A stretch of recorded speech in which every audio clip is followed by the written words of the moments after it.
नमस्कार जय Jagannath chit city of my life रे आपण समस्त को स्वागत। आज आम प्रिपेयर करवा ब्रह्मपुर स्पेशल क्षीर साकु बा आपण माने क्षीर पोड़ पिठा कहि परिबे। एई पिठाटी खाइबा को बहुत टेस्ट लगी थाए। एई पिठाटी बहुत सॉफ्ट होता है जहाँ फल पिलाठू बुढ़ा समस्ते यहाँ को खाया को पसंद करती। रिक्वेस्ट रहा वीडियो को लास्ट जाए निहाती देखंतु आ घरे गोटे थर एई पिठाटी निहाती बनातु देखिबे। पिठाटी एते नरम और स्वादिष्ट लगे जे बारंबार आपण एई पिठाटी को ही बनइबे। वीडियो को अधारू स्किप न करी लास्ट जाए देखंतु। जदि रेसिपी पसंद आसीबो तेबे आपण वीडियो को गोटे लाइक करदेबे, शेयर करदेबे। आ जदि मो चैनल रे नुआ अछंती तेबे सब्सक्राइब मध्य करदेबे। एबे चलंतु रेसिपी स्टार्ट करिबा। एही रेसिपी बनिया पई एठी मु गोटे कप अरुआ चावल को 3-4 थर भल भाबरे धोई सारला परे 4 घंटा पर्यंत पानी रे भिजेई की रखिथिली। एठी मु प्लेन अरुआ चावल नैथिली, आपण चाहिले बासमती चावल मध्य नै परिबे। आपण गोटे कप हो गिना हो बा ग्लास हो जहाँ हेले गोटे मेजरिंग सेट करिवे आ सब जिनिस आपण सेइथरे मापिकी नेबे। ए पिठारे भाग मापटा निहाती इंपोर्टेंट। जदि भाग माप आमर एपट सेपट हो जिवो तबे पिठा दो भल हबनी। एबे आमे गोटे मिक्सिंग जार नबा आ सेइथरे बतुरे रखिथिबा चावल को भल भाबरे छाणी आमे देई देबा। आ ता सहित देइछि एठी किछि नडिया खंड देखि पारुथबे। ए नडियार जो ब्राउन कलर तार जो कभरटा थाए सेटा मु हटेई देइछि। सेटा हटेई देले पिठाटा हमर पूरा क्लीन व्हाइट हेकि आसीबो। ए पिठारे नडियार फ्लेवर मध्य बहुत भल लागे। आपण ए स्टेपटा निहाती भाबरे करंतु। एबे आमे ए नडिया खंड सब देई देले आ एथिरे देबा आमे गोटे पिंच सॉल्ट जेहेतु आम मीठा किसी बनाऊे तो निहाती भाव में लुण पकातु टेस्ट बालांस आसपा। ताको एबे आमे पूरा चिक्कण करके बाटी आनिबा। एथिरे मु हाफ कप पानी नहीं जो कप रे मापिकी चावल नहीं से कप रे का हाफ कप पानी देकी भल भाव में बाटिकी नहीं आसी। आउ हाफ कप पानी जार रे देकी ए बैटर रे मिसैली परे जहाँ फल देखिपे बैटर टी आमर पूरा परफेक्ट कंसिस्टेंसी को पलि आसला।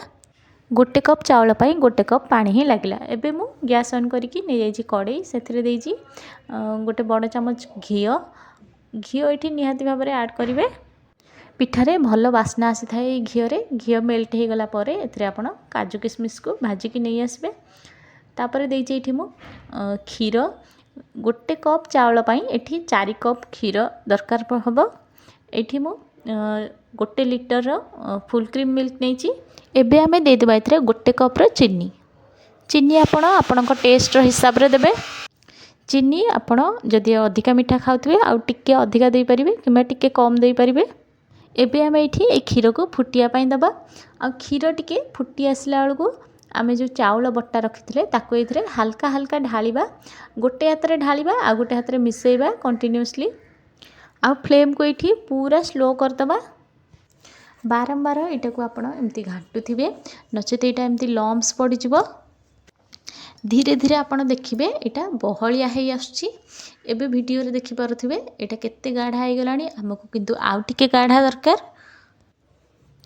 किछि समय पर देखिए यहाँ आउ टिके बहलिया हो जाउची आउ कड़ाई मध्य छाड़ी आसुची। एबे आपण ए समय भाजिकी रखिथिबा काजू किशमिश आउ गुजराती रो गुंड को दे देबे। एमिति ही आमर जंतणीटा हवा दरकार। एठी मते जंतणी बनवाई लो फ्लेम रे 5 मिनिट ही समय लगी। एबे आमे जंतणी को साइड रे रखिबा।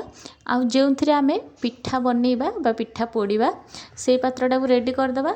एठी देखि पारुथबे एठी आपण चाहिले गोटे कड़ाई रे मध्य बनै परिबे किंतु एठी मु गोटे एल्युमिनियम डिश नहीं से दे देछि खंडे कदली पत्र आ ता ऊपर भल भाव में एठी मु घी लगे कि नउची।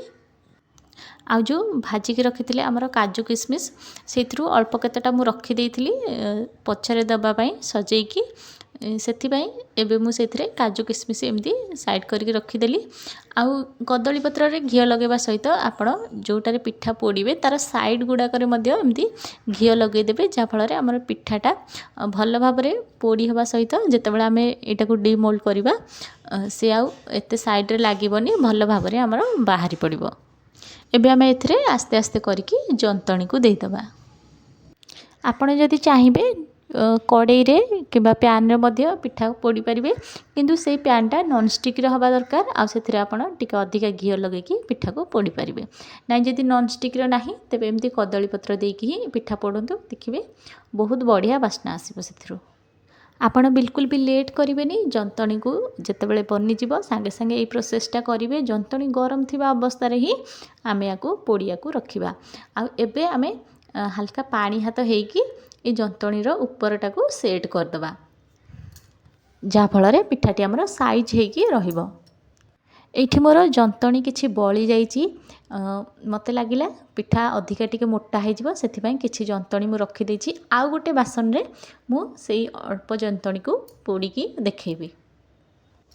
गोटे पिठा ये मु डायरेक्ट गैस उपर रखी आउ गोटे पिठा मु गोटे तावा देबी ता उपरे जो पिठा पोड़ी जो जंतणीर बासनटा को रखी जंतणी ये सेट कर सारिया पर ऊपर आपण टिके एमती घी लगेदेवे ब्रश रे जहाँफल आउ टिके भल बास्ना आमर एथुरु आसीबो। एबे मु गैस उपर दुईटा जाक पिठा चढ़े दूची फ्लेम को पूरा लो करिकी आमे पिठा दबा आउ पाखापाखि एटा अध घंटा जाए कि 25 ରୁ 30 मिनिट जाए ही आपण एटा पिठा को बेक हवा पई छाड़िबे। एबे एटी अध घंटा पर मु देखोची पिठा देखंतु साइड रू केते ब्राउन कलर हो जाइए ऊपर आमर जंतणीटा लागुनी हाथ रे जहाँफल पिठाटी आमर सीझी जाइए बोली आपण जानिबे। एबे एटा को डिमोल्ड करबा देखिपारुथे ए जो पिठाटी मु डायरेक्ट गैस ऊपर ही रखी एबे आमे याकू साइड चेंज करिकी गोटे तावा उपरे पोड़ी हवा पाई रखिबा। दी पट चाहिए आपण पोड़े नचेत एमती गोटे पट साइड ही पोड़े ऊपर पटटा एमती खाली छाड़े एमती भी खाइबा को भल लगे।